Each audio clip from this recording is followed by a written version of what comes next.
All right, yo, here we go. We are in the building once again. This is Kwame Selassie, the Black Hippie Jesus here, the podcast starting back up. Um, had some roadblocks in my way of getting back to do some more consistent casts and more consistent broadcasts. I do have to apologize for not being consistent. However, I'm going through some stages of trying to get established into new countries. I'm a migrant. I am trying to find a better place to live in these perilous times we're living in.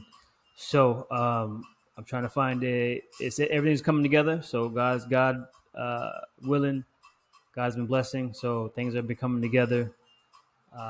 So I'm continuing to doing the work once I get a permanent place to do this work and to continue the going on the path of consciousness together, going on the path of light and understanding and deconstruction is what I'm really going to be talking about a lot. It's how we can deconstruct. So this is Kwame Size Black Hippie Jesus. Here we go. I got the Afro beats playing. As a matter of fact, you know what? God just reminded me. I'm gonna start doing this with prayer because at the same time, this is a spiritual show. Uh, as a matter of fact, this is called this segment. I'm doing this series is called "The Awakening, the Journey." My personal stories of awakening and realizations that I've been having from 2020, a little bit before that, but from 2020 to now, and how the transformation, a complete change, has taken over me because of realizations about life and the world through thinking. So I do want to bring light into the situation. So what we're going to do is going to start off my podcast with prayer to the one, the source, the only, the God of all. And we're going to start it up. So here we go.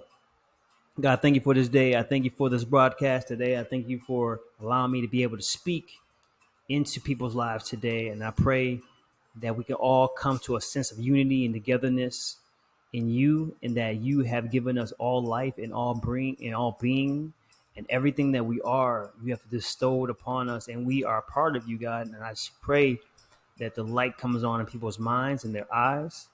And I pray that everything that they are looking for, the answers that they're seeking, because that's what this is for. This is for the seekers. Jesus says, seeking you should find, knocking it should be open to you. And I pray that if there's answers that I can give, that I can help people help people understand, I pray that that's given today. I pray that that's given to everyone under the sound of my voice.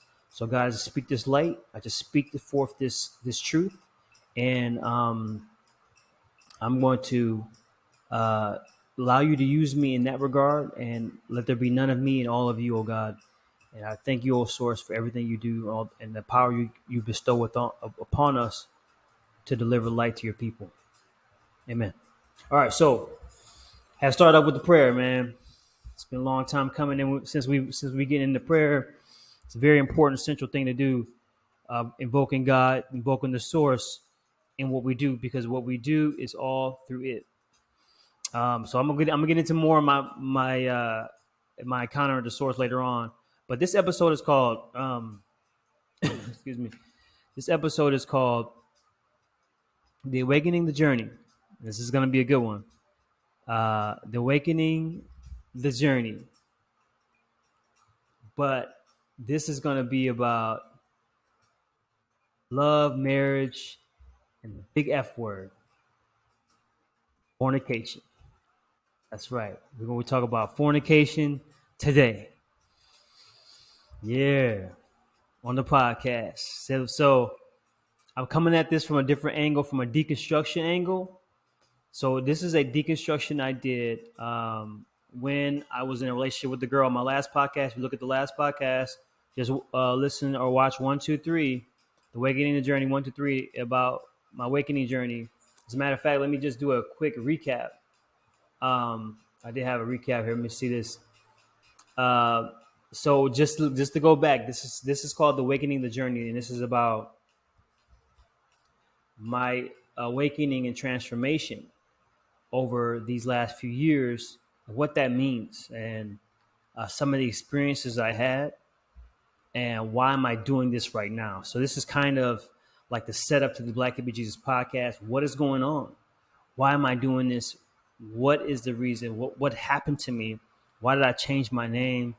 Why am I living as an awakened life and doing something, which I'm going to get into why I'm doing this, which is meaningful and helping others. So this is the beginning of this podcast. This is really the beginning of going in deeper into spiritual things and uncovering some things that can help us transcend where we are in this life right now, transcend above and get into levels and states of consciousness that get us to enlightenment, to where we can create a new earth based on enlightened people, enlightened beings. So that's the whole goal. It's really, really the interesting journey that we're on, is in the road to enlightenment. Just to recap, in 2020, as you know, was a crazy year. I was overcoming bad health, being overweight, depressed, and I got through that by changing my diet immediately and started running and working out. Really had to take control of myself, which I was basically like surviving is about going to the first dimension of consciousness, which stay tuned for my book I'm writing right now as we speak. The 12 dimensions of consciousness based on a space journey I had through space by taking 5 of DMT. So I'm gonna get into that. But the first dimension of consciousness, you gotta take care of yourself. So I was in bad health. I had to survive, and I had to beat depression, change my diet, and I found weed. And weed actually sent me into what's called the fourth dimension,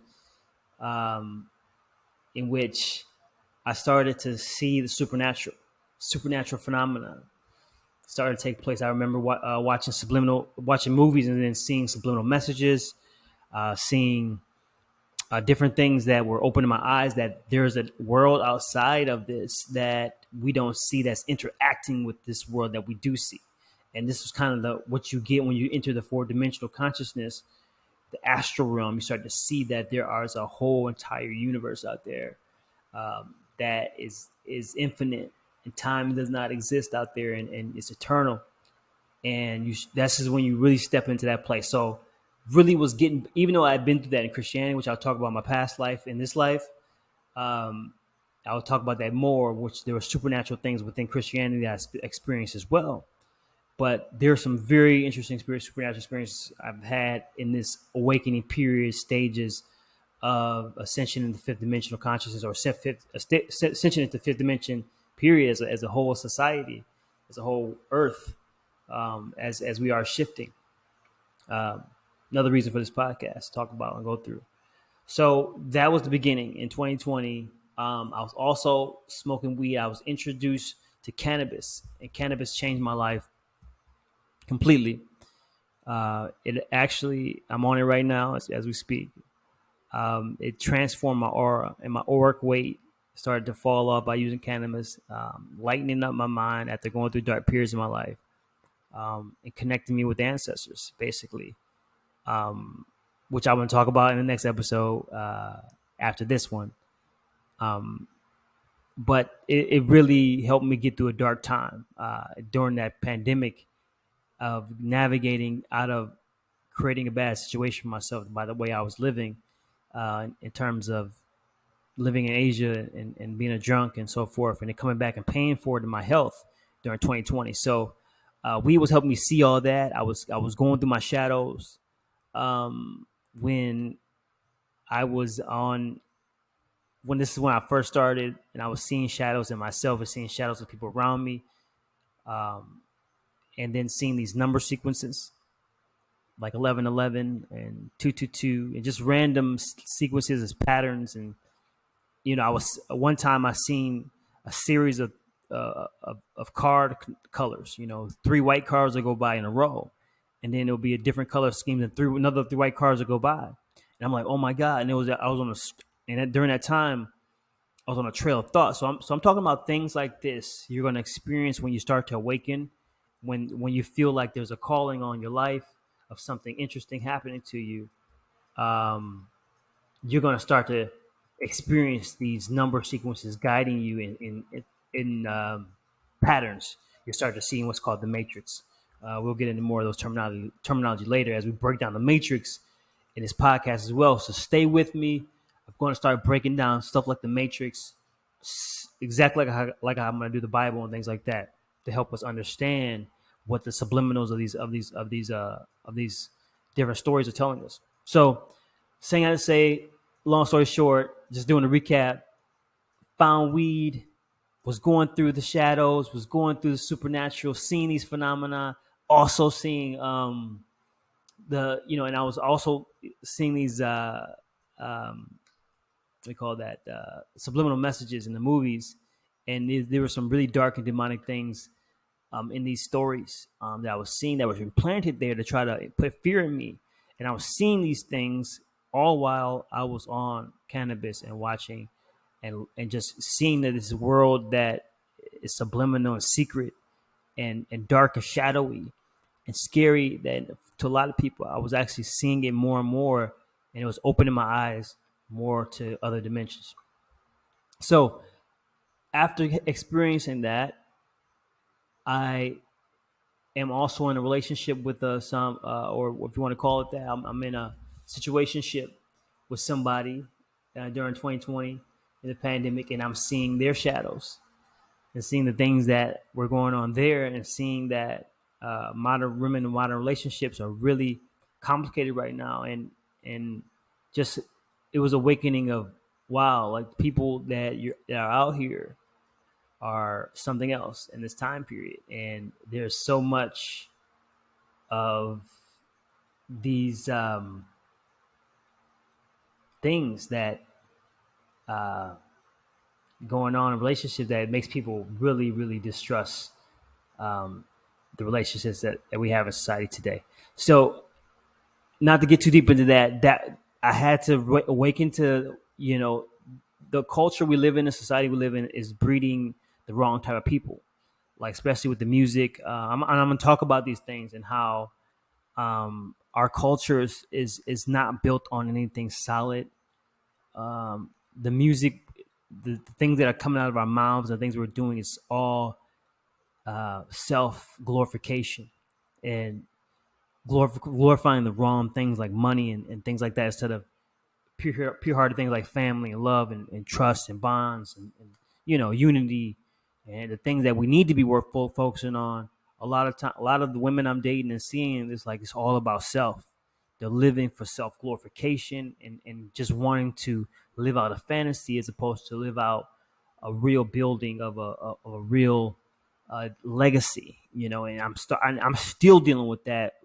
Seeing that women don't want to build legacy today. They don't want to build that. They want to build fantasy, this thing that they have grown up to desire, like the Huxtable type of family, the Cosby Star type family, and this type of thing, which not even that, it's something else now. No, I'm sorry, I take that back. Actually, no, I'm gonna take that back. Not really Cosby. It's something else.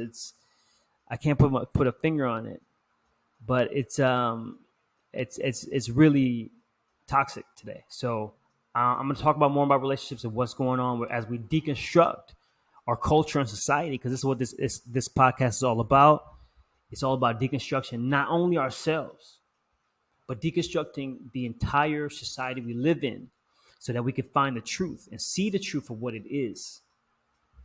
So that's what we're going to do. And once we see the truth, once we see the light, things start changing, and it's up to you to do with that information what you're supposed to be doing with it. I'm not even like that big of a thing to you. I'm just a voice to spread consciousness on this broadcast. That's all I'm doing. So as I tell my stories, as we go into it, 15 minutes in, as we go into it, it's gonna get deep. So we're gonna get real deep.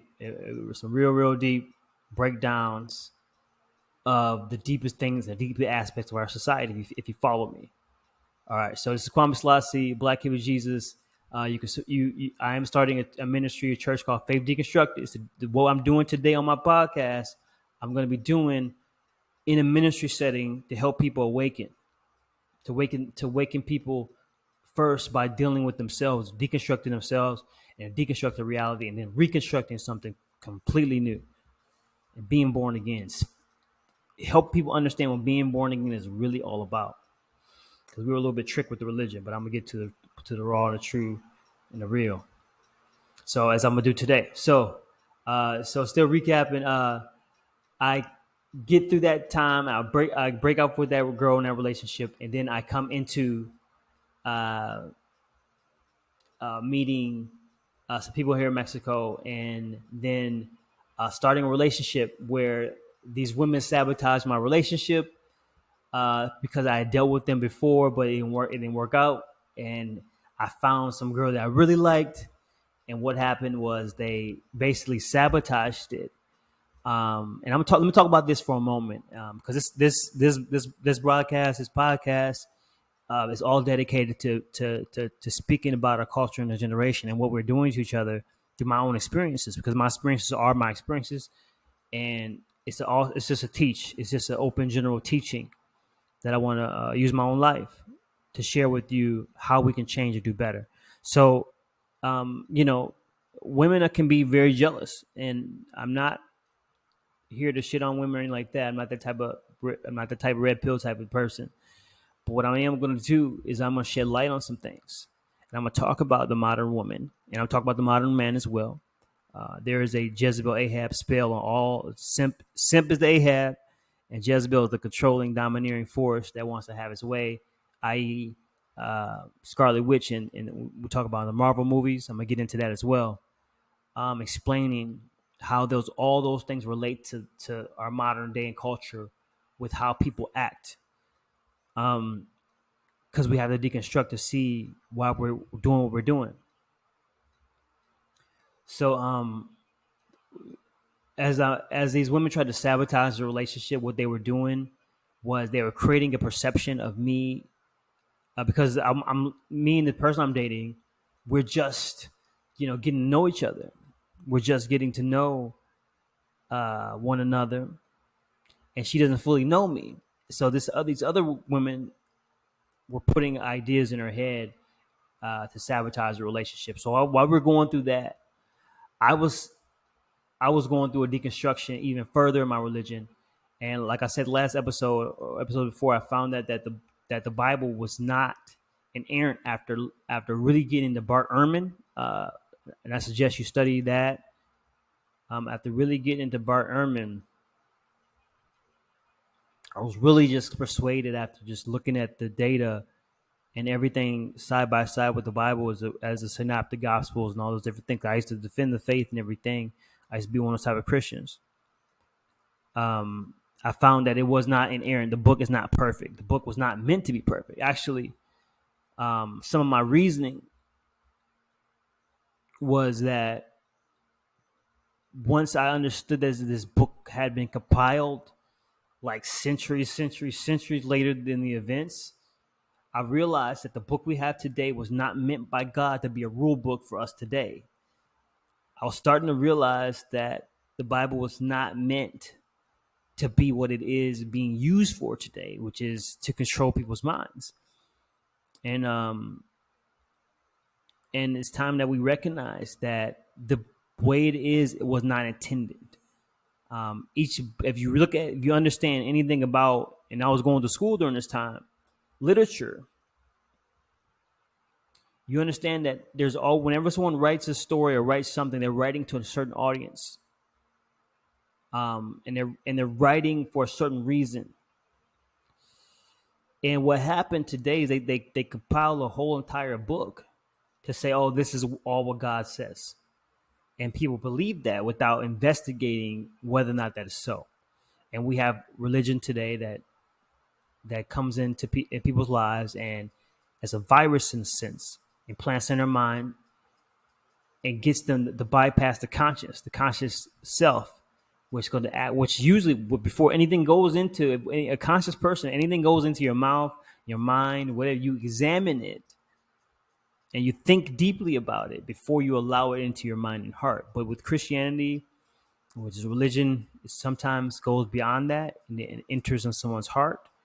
And there are things that are completely false and wrong about it. And it's hard for that person at that point to then say, try to change their minds because their mind was not open when they received it. Their mind was closed and their heart was open, and their heart received it before their mind. So we're going to get into deep things like that as well, and how this mind control really works, and how people attach themselves to ideas and religion without first going through a thinking process before they accept it. And that's when we have bad beliefs and people following bad ideas, and they're just believing in it without questioning whether or not this thing came from God. So saying all this, said, we have a whole entire book, 66 books that are written, that were put together in a fashion that did not exist during the time of Jesus. You got to understand this point. So how is it that why are we following this book that was basically compiled in a buildup of 3rd, 4th, 5th, 6th, 7th, all the way to the 8th century? It's the final one almost, and then 16 in the King James is the 16th century one, is the final one. And you have to ask the question, after Jesus died and rose again, supposedly here, they didn't have a whole book to they didn't have Paul's writings, they didn't have all this stuff. And you're going to hear a lot of things, but they were the first Christians, the true Christian. They had a true Christianity. So what I did was I learned to start to let go of this book. There are a lot of great examples in there. There's a lot of great things in there, but I had to let it go as a basis of reality, and I had to go investigate things for myself. So this is what I was doing during this time. So not make a long story short, I got into this relationship, and then after going to, I'm having this deconstructing, and this all letting go of this book, like the way I had believed it was so. Letting go of it in that regard allowed me to see God in a different way. I started to experience God in a completely different way, without a book telling me what's right, what's wrong, what I should do, what I shouldn't do. It was very liberating. Not that I would, actually, funny thing, I was not going crazy with my life like people will think you do if you want you to let go of certain things. No, it was really it's more of a spiritual experience with God. Without a book in my mind and telling me what to do, spiritual experience. I was having a liberated spiritual experience with God. And it was something that I recommend people do that's been in religion. Just hey, let me close this book. Let me start talking to God. It says, I don't know about this book. I just want to know who God is apart from a book telling me. And when you do that, God will start to surprise you in talking to you through different things, through different subjects. Especially as you start to expand your mind, expand your consciousness, God will begin to talk to you through different experiences and different things, and you start to see it in a new light, and you won't feel like there's this boogeyman over you anymore, because you're not being indoctrinated with the doctrine of sin and death, which is a spell, actually. And I'm gonna get into that. The doctrine of sin and death is a spell to make people feel guilty about their lives all the time, just consistently, just over being human. Not because you actually did something wrong, because if you murder someone, if you did something completely wrong, you know it, and you should feel sorry for that. You don't need a book to tell you that. But it makes you feel sorry and sad for things like human nature, like we're talking about sex, like we're talking about today, and which I'm going to get into here in just a moment in this broadcast. And this spell makes us feel guilty. So breaking free of that, and experiencing God for myself in a pure way without a book was like liberating, and showed me how a relationship with God is supposed to be. So, but this girl I was dating at the same time was not having that same liberty, and she was also still dealing with what those girls were, that image that those girls were put in her head about me, which is witchcraft. That's what they did, and that's what I forgot to mention.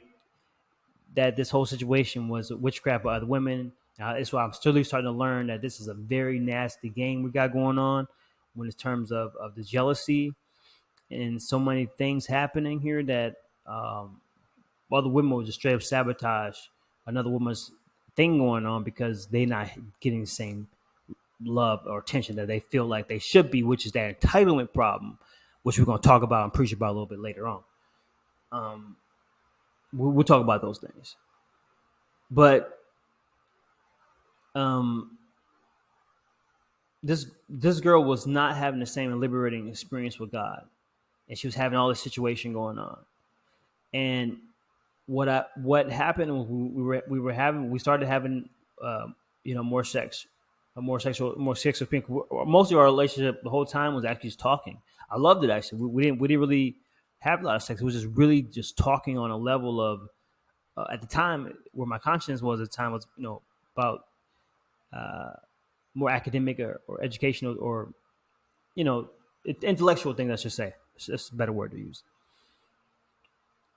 We got in on very intellectual topics, talked about Africa, talked about different things, and that's what I like in a relationship, someone I can actually talk to. So it's like the energy of communication is the most attractive thing to me, as opposed to like how a woman looks, which we're going to talk about later on as we deconstruct reality about the Victorian era that people are trying to women are today are recreating all the time, the spell of the Victorian era that we're living under.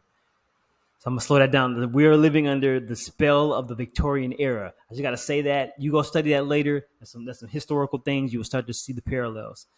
But I digress. So just seeing this going on in this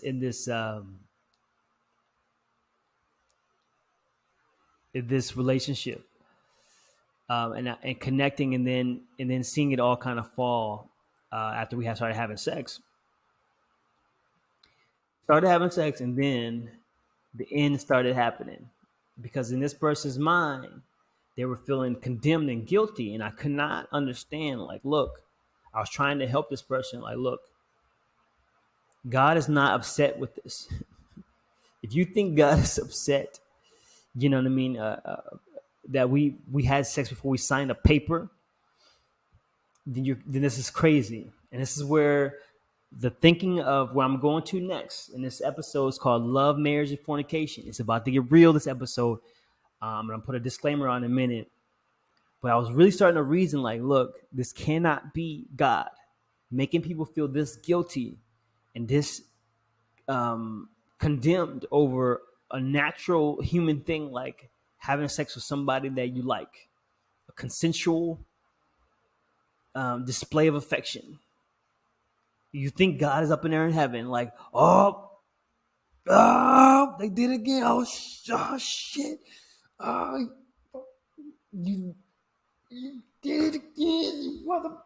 You really think God's up there like that, man? Come on, man. Come on, please.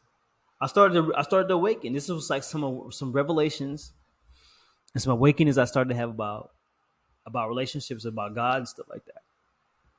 I'm like, God is not up there mad with me and her for just expressing. Like, you started to ask why, what reasons would God be upset for us not signing a paper, not and saying some vows and paper vows and doing all this traditional stuff? Why would God be upset with that? So as someone who was going through deconstruction at the time, as someone who was brave enough to be like, you know what, I'm gonna understand what's happening in our society right now. I'm gonna try to understand what's going on by studying, by research. Some research that I learned in school, because I was going to school at the time, how to dig, how to find information, how to put together information, and just really, really use information to enlighten yourself and to form opinions, right? So this was kind of what I was liberal arts and more things like that in school, and communication, and that's why I'm doing things like this. It's really all about writing papers and communicating ideas and learning about ideas. So my education was real. I used it. I actually designed my own education. I got a general studies degree, which was like, look, I'm going to study what the fuck I want to study. And that's what I did. And doing that gave me some skills to go and just, and I've always been this way. I want to study what I want to study, and that's that. I want to learn about what I want to learn about, and that's that. At the pace I want to learn. I don't want to learn someone else's program, which I'll talk about. School today is just a program to get us to think and be a certain way. So, man, 30 minutes in, going in hard already, but I do want this part, this next 30 minutes, we about to get into the breakdown of what my response was. I was trying to help this girl, feeling so guilty. She was feeling so guilty about having sex and stuff. And I had to write something. I was burning with passion to understand what marriage and fornication and these things that it was like this. I realized it was a system that was set up. Is to make people feel guilty, so guilty about not being married that they had sex, to go in and jump into a situation. And even there's a whole chapter in 1 Corinthians chapter 7 dedicated. First Corinthians chapter 7 dedicated to that experience of burning with passion. And you can't hold it in no more. And so you got to make some stupid decision by telling someone that you're going to vow for the rest of your life to be with them for the rest of your life, based on, so you don't want to go to hell for fornication. And I started to realize this is a system. This is a mental guilt system. And I was like, okay, I had to investigate where all this came from. And I broke the matrix code, which I'm gonna get into now. So I'm just gonna say this: if you don't want to have ego death today about marriage, all you women, if you don't want to have an ego death about marriage, fornication, love, sex, all that stuff, I advise you don't continue, because I'm about to tell you the truth of an essay. I wrote an essay to this girl, and I wrote this essay, which I'm about to share with you here in a moment, and it shocked. It actually put the nail in the coffin in the relationship, because she showed it to her pastor, and her pastor was like, "This guy." Now, I'll never forget. He said that I did not have the Spirit of God. So I knew the Word of God, but I did not have the Spirit of God, which is very funny. Very funny. I'm like, okay. It's really the other way around. The Spirit of God showed me the falsehood of the Word of God, the supposed Word of God, which when I get is not the Word of God. It's a mismatch. It's a Frankenstein of this book called the Bible is a Frankenstein. And I'm going to show you when it was all these ancient documents that the Catholic Church has hidden. And I found a website that allowed me to go through all of them and download a lot of different books that I was reading through. I'm like, oh my God, these things are a lot different. And actually, they fill in and inform the Bible. Actually, when you read the Essene books, for example, read some of the Gnostic texts, they actually inform and actually explain some of the things inside the Bible that have always been confusing to me. So I'm just gonna say this to you, Christians, and those who use the Bible as an inerrant book that they follow as complete truth and things like that. You're going to be challenged with my expose, because I'm going to show you the truth, straight up bona fide truth about some of these topics I'm going to talk about. So this topic we're going to get into right now. I'm going to probably let me pull my little notes up here. So I'm going to call this is called love, marriage, and fornication. Okay, so this actually might go on for another hour, but I'm going to split it up again. All right, so this is called love, marriage, and fornication. So,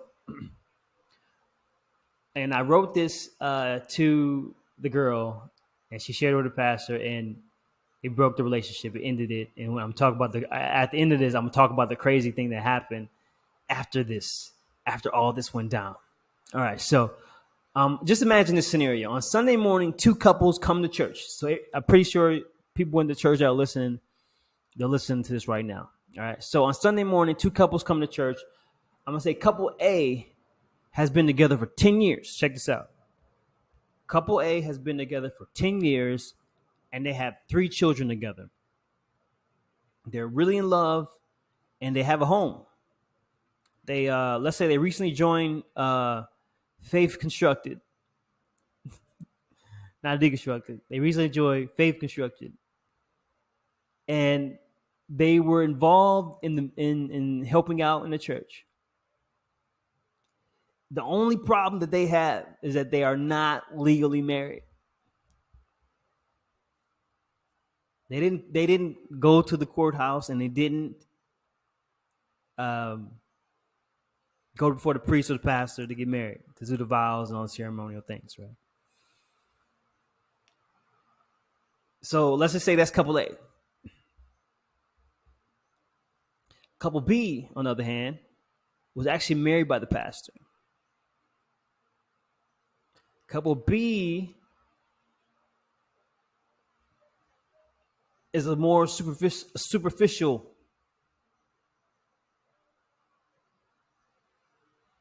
relationship. For couple B, the woman is with the man for his money. And the man is with the woman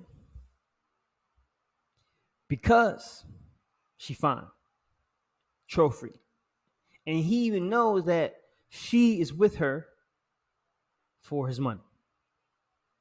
But they were approved of the pastor, and they were married at the church. And the pastor then turns around to the other couple and says, "Ha ha! You see, this is like a parable I'm doing." And he says, "Aha! You're not married. You didn't come before me to say the vow, do the ceremony. Therefore, you are in sin."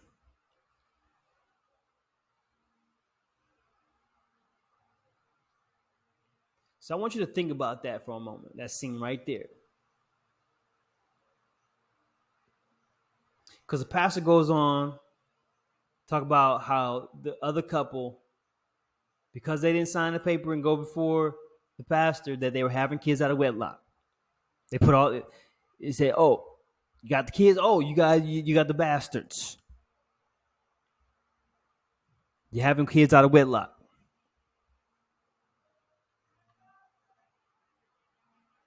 But the truth is, and the reality is, they have a loving home, and the kids have a father, and they just didn't get. They just had kids and they stayed together, and they never ever did the whole dance. So let me ask you this question: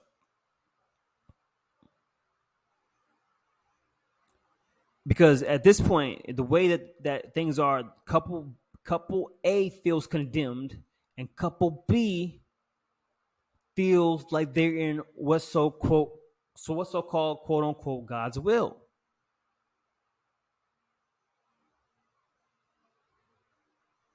So you got to think about that for a second.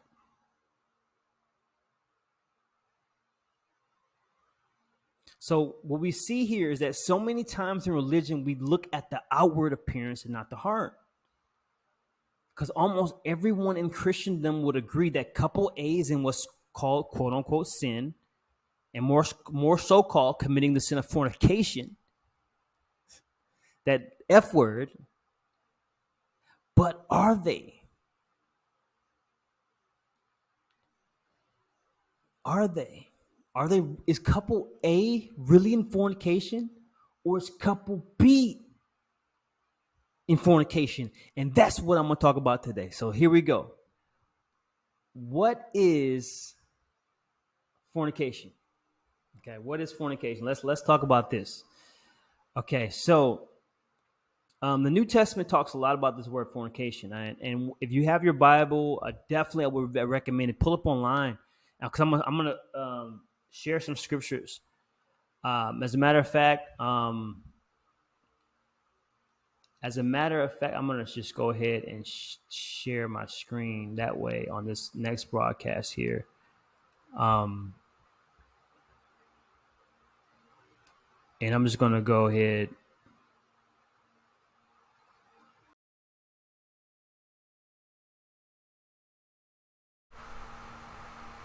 Okay. All right. Let me just turn that down then. All right. All right, great. So here we go. So we're doing a audio and video broadcast, so audio screencast. So you would be able to see on my screen here. I had to just do a quick restart. What is fornication? So this is where we get into after I did the intro here. Now we say, what is fornication? And we'll go ahead and read my screen, and also I'm going to use my eSword, which is this software program that helps me break down certain scriptures. So we're going to try to use some little technology. I'm not the best with this setup, but I'm going to try to do it like this. All right, so you see that there. So what I'm gonna do is when we do these little Bible studies is use this. So I use 1 Corinthians for example 5. All right, so let's go ahead and start. So what is fornication? So the New Testament talks a lot about fornication and sexual morality.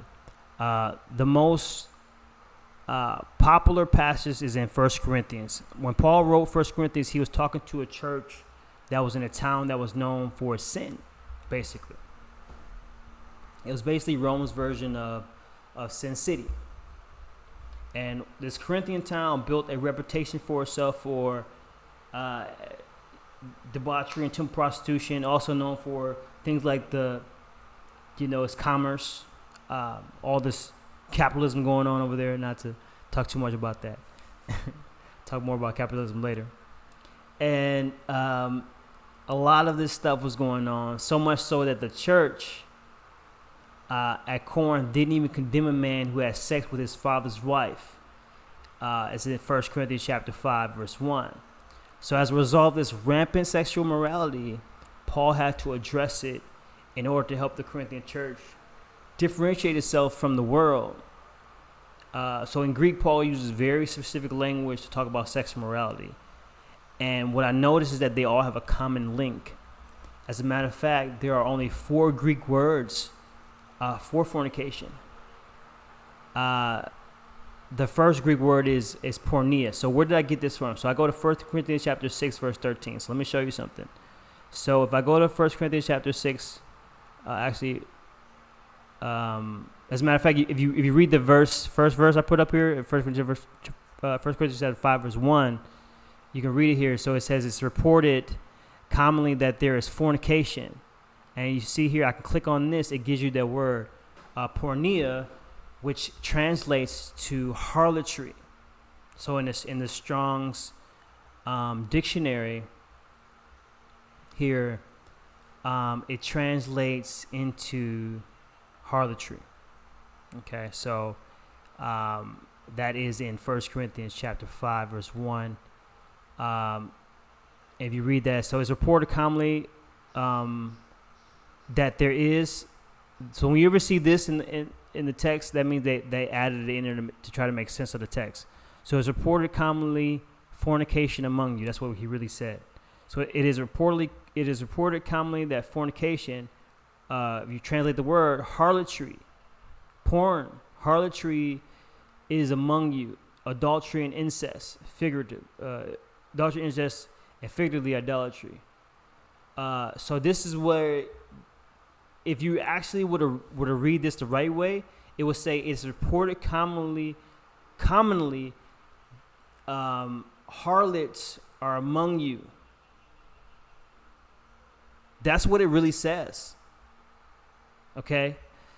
We have to understand that this word fornication has been used and twisted to mean a completely different thing, which we're going to get into. So it's actually saying, and such harlotry, porneia, harlotry, as is not much as named among the Gentiles, that one should have his father's wife. So you see right there in that particular verse, we are dealing with what's called some wild people right here, man. Some sexual morality is going on in this particular town. And Paul is talking about this, and he's addressing this problem. Okay, so this is what this is all about. So he uses the word harlotry and not fornication. Okay, I want you to just note that. So in my notes here it says the first Greek word what I got right there is porneia, which means harlotry. It also includes adultery and incest. It's to have sex with people you're not supposed to be having with, basically, like family members and other people's spouses. So that anybody who's been doing that, I guess, you look in a community, if someone's living like that, that's a little out of control, right?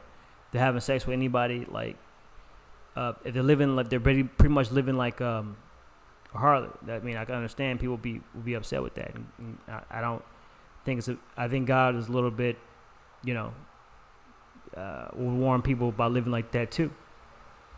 So, so we see here that figuratively is to worship an idol or idolatry. So that's talked about in the Bible quite a bit. And the second word we're going to run into is pornio.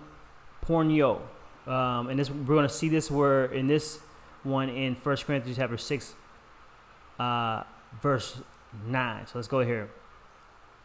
Pornio. So let's see. Let me go here.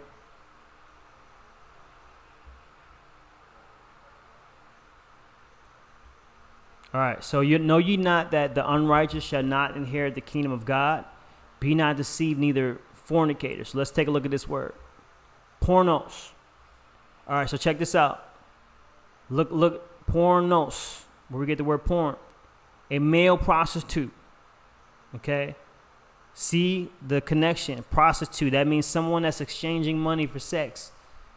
That is, by analogy, a debauchee, a whoremonger. Okay, so when you look at this word, it's talking about a male prostitute.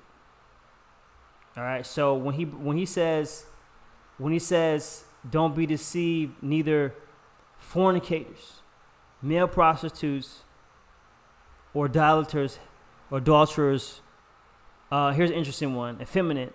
That's just means soft. Now, we're not talking about gay people like that. I'm going to get into that later. And as you keep going with deconstruction, I'm going to show you where that's also, this whole homosexual thing is a very highly fabricated thing as well in the scripture.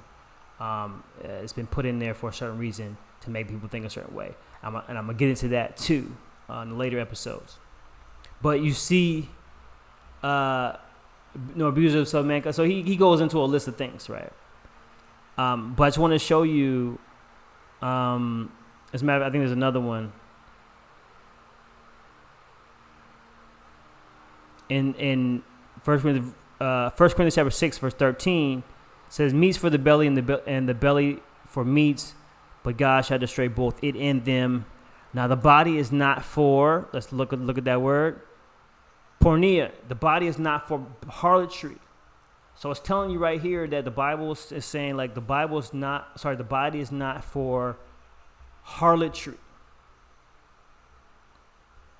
It's pretty clear that it's talking about prostitution. Every time it says the word fornication, under fornication, you just put the word prostitute or prostitution, and that's what it's really saying, okay? Not talking about sex before marriage. I want you to get rid of the idea that this is talking about, when we see the word fornication, that it means sex before marriage, because it doesn't. It's saying prostitution.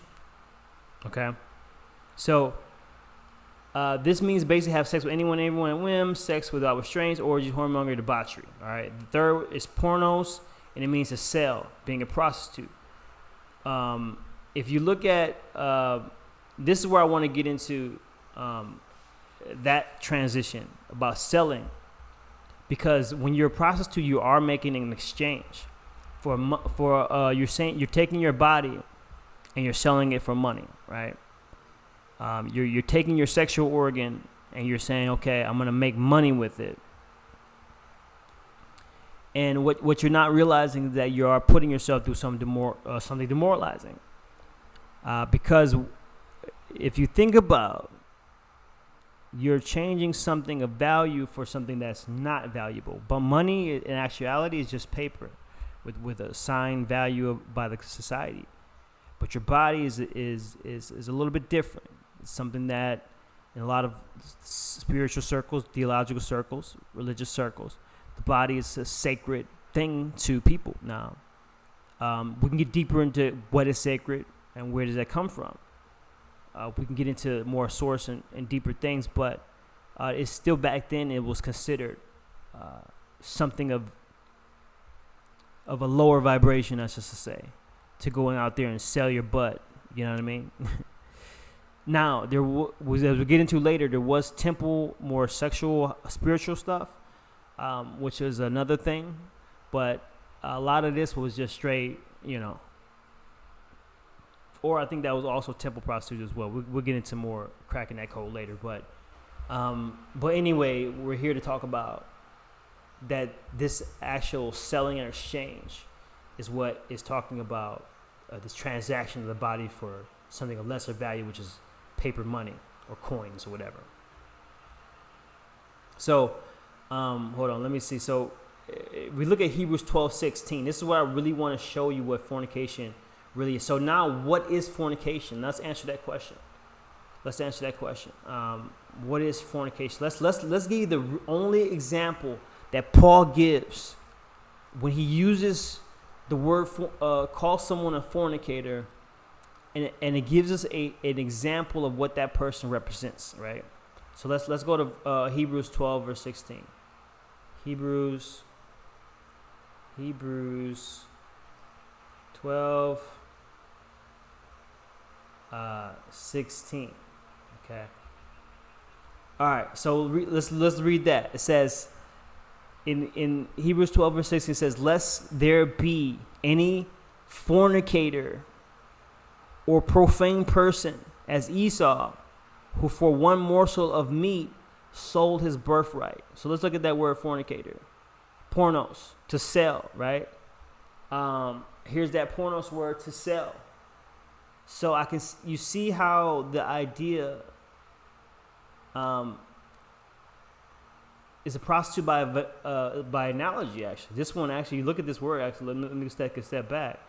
It says pornos, to sell, akin to the base of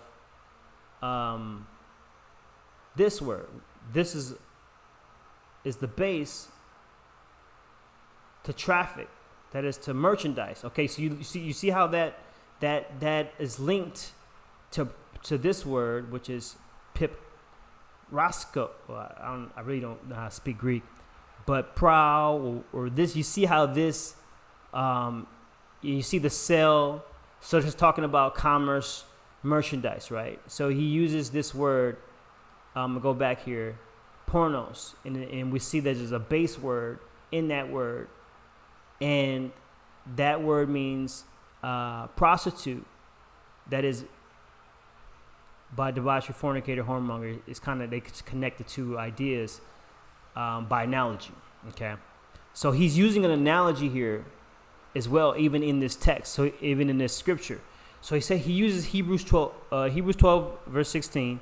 Paul, or whoever wrote this, says, lest there be any fornicator or profane person as Esau, who for one morsel of meat sold his birthright. Now, when you think about this transaction that Esau made with his brother Jacob, if you understood what a birthright was, and I hope I don't have to get too deep and help people understand that if you have of something like a value of a birthright, that meant that you were the next in line to receive your inheritance from your father after he died, which was usually a lot of money, which was usually a lot of wealth, not just money, wealth, whatever the father had, land, cattle, what was real wealth back then. It's what land, cattle, and resources. That would be passed down to the first son. You will get the biggest, what's called the biggest portion, will be given to the first son. But if you go back to the story in Genesis, I'm not going to go back there right now. But if you go back to the story in Genesis,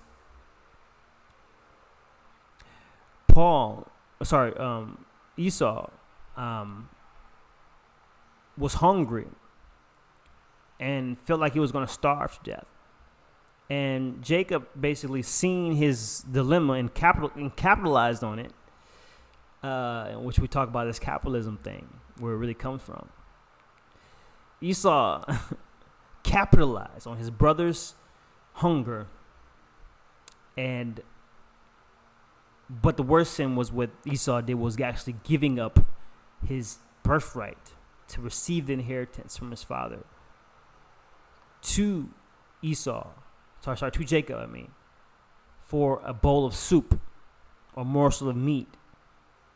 Sold his birthright. So think about that as an analogy. So that's like somebody coming to you and wanting to sell you, wanting to buy your soul for a little bit of fame. You see where I'm going with this? For Hollywood. It seems like that. That's like that. It's like giving away something very important for something momentary. So this is where that we get into that type of sin, which is a real sin, is like to give up something important, for something not so important. And people get into a lot of loan deals like this. Like, for example, you go to a pawn shop. Let's say you received something that was of really important value, and you trade and you fell on a little bit of a hard time, which is usually a temporary situation, and you sold something you got of value, let's say from your grandmother, or something you got from more of a sentimental, but is also valuable in value, as far as like maybe gold or something very important that was passed to you, and you go and sell that to a pawn shop, and then you have to pay the pawn shop for the loan they give you based on the thing. And they give you a debt in return for you needing a little bit of money for a very short circumstantial situation, for a short circumstance, a temporary circumstance. So that is what we call fornication. If you really wanted to break down fornication, it's to trade something of lesser value for something that is obviously more valuable, like your soul, for a little record deal, like people do. They sell their soul to the devil for a record deal. People sell, every day, sell important things that they got from family members or from deceased loved ones, and put in a pawn shop. That's a fornicator. If you really want to know what fornication is, so now that we understand what fornication is, you see that Esau basically exchanged something sacred for something of lesser value. We can do that with sex as well. Harlots do that with their body for money, and I just explained on that. So a modern day version of this porn is, the OnlyFans. People are just selling themselves for money, which is crazy, because money, as we're about to see in the future, is a thing that really doesn't have value when you slice it down reality. All right, so we looked at that. So basically, we sum up what fornication really is. It's understanding that the Greek word fornication is basically breakdowns are, it involves having sex with prostitutes, being literal prostitutes, acting like a prostitute, and having sex with people that are off limits. So we looked at the context. He's addressing this temple prostitution that was involved in 1 Corinthians chapter 6, verse 15. Okay, so, and he goes on to say, know ye not that your bodies are members of Christ, the Christ consciousness, it resides in you. Shall I then take the members of Christ and make them members of a harlot? So even Paul says it right there in 1 Corinthians chapter 6, verse 15. He's being very specific. He's not addressing what's called premarital sex, okay? So Paul is not, say this with me, Paul is not talking about premarital sex when he says the word fornication.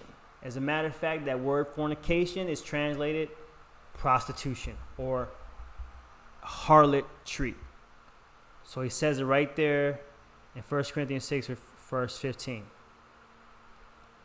So now that we understand what fornication is, we also know what it's not.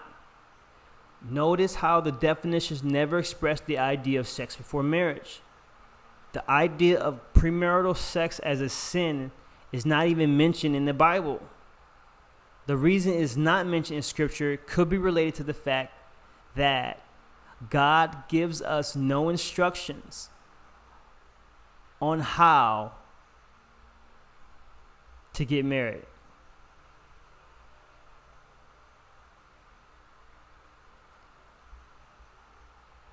God gives us no instructions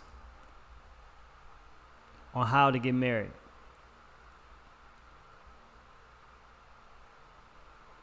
You see that?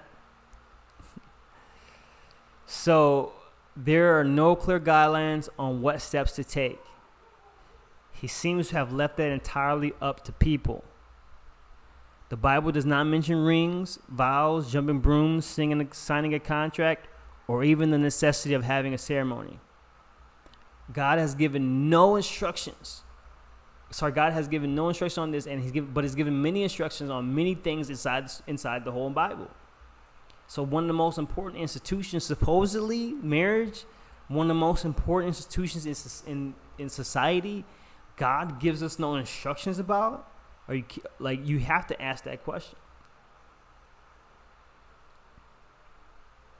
So what I found is that maybe what constitutes a marriage is simply just two people who want to be together, and I kind of changed this now. It's not for the rest of their lives.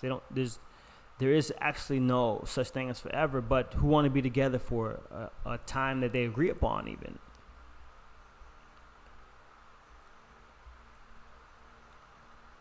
So as I wrote this a long time ago, but I'm going to talk about this part too. Is also like a addition, which promotes the whole idea of marriage, which I just broke down. Is not even, is not even a thing. So, but the only command that it gives close to that is he tells right here in verse 2, therefore shall a man leave his father and mother and shall cleave unto his wife, and the two shall be one flesh. Right? So that's all it says. Even if we go back to the beginning. So it doesn't say what it is. It's just when two people come together, that's, I guess, what, if you want to put a definition on what a marriage is, go read Genesis chapter 2. That's it, I guess. Two people coming together, right? So whether they have sex before or after a formal ceremony seems to be of no importance to God. For he does not look at the outward appearance but the heart. So I was writing a sermon at this time. I was still a kind of religion. But it was still eye-opening to show people here that what fornication is. So what I'm going to do, I'm going to stop it right here. And what I'm going to do is I'm going to do a part 2 to this. Because I just went and I just dropped a lot on people just now. And I want you to think about and deconstruct this for yourself. God gave us no instructions how to get married. The word fornication is a fabrication. The word, and I'm going to show you a little bit later on where we got this idea of sex before marriage as signing a contract or paper as a means to, being married. Where it came in through a certain time period, through what I call the dark ages, actually. Is where we steadily start seeing what's called the marriage contracts.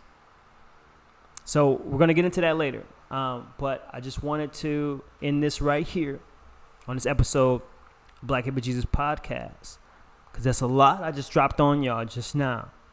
I'm going to give a lot of ego deaths, especially if you're a Christian, about this whole fornication thing.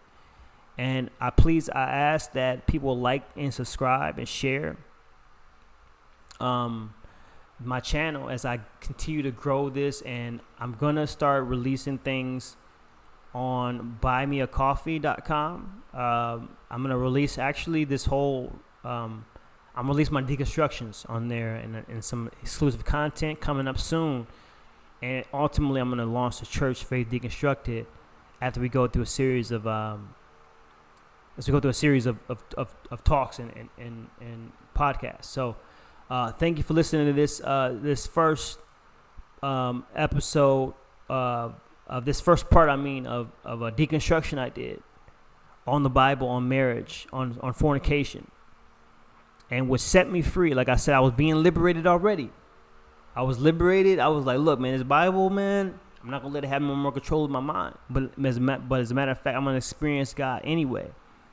And I started experiencing God, and I started being more in love with God outside of being controlled in the mind by a book that I found was constructed to control my mind. So this is Kwame Selassie, the Black Hippie Jesus, here once again, here with another